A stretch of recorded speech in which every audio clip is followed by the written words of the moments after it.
La Seine-et-Marne a toujours été un département renommé concernant les populations de cerfs et lafs si l'on en croit les livres d'histoire.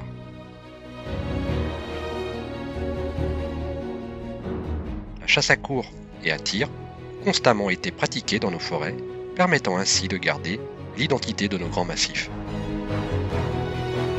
Or, rappelons-nous, ces dernières décennies, au cours desquelles la grande faune a été malmenée au risque de disparaître de certaines de nos contrées. La nécessité de protéger les récoltes et autres exploitations de production permettait une pression de chasse excessive, désordonnée et anarchique. L'institution du plan de chasse légal en juillet 1963 et son application au niveau national en 1978 ont permis de pérenniser les populations tout en les régulant dès que l'équilibre agro-sylvo-cynégétique était menacé.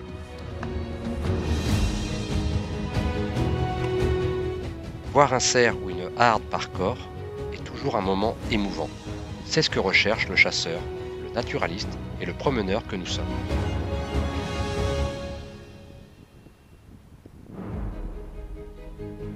L'espèce est maintenant présente sur une grande partie du département et sa chasse est devenue accessible à un bon nombre de chasseurs sénémarnais.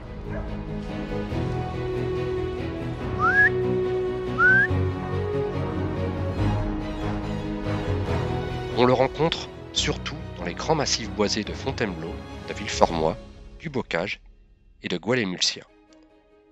Les prélèvements sont stables depuis 10 ans, ce qui tend à démontrer que les populations ont atteint une densité biologiquement et économiquement supportable. Notre volonté est de maintenir ces populations à un niveau compatible avec leur environnement naturel et la sécurité de l'activité humaine. La forêt est l'espace privilégié de l'espèce et doit le rester. Tous ces paramètres nous incitent à bien maîtriser nos connaissances et nous poussent à intensifier nos techniques de recensement pour mieux définir la valeur et la capacité d'accueil des milieux. Les premiers comptages nocturnes de cervidés à Fontainebleau datent de 1990. Aujourd'hui, ils se déroulent chaque printemps également sur le Bocage, le massif de Villeformois et le massif de Saint-Laurent.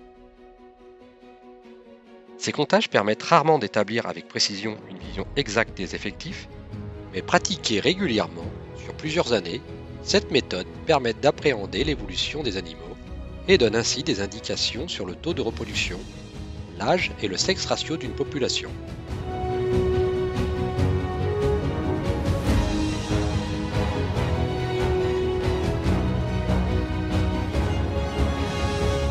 En parallèle, et en complément de ce protocole, des comptages Brahms sont également effectués sur le massif de Villeformois et de Goualet-Mulciens.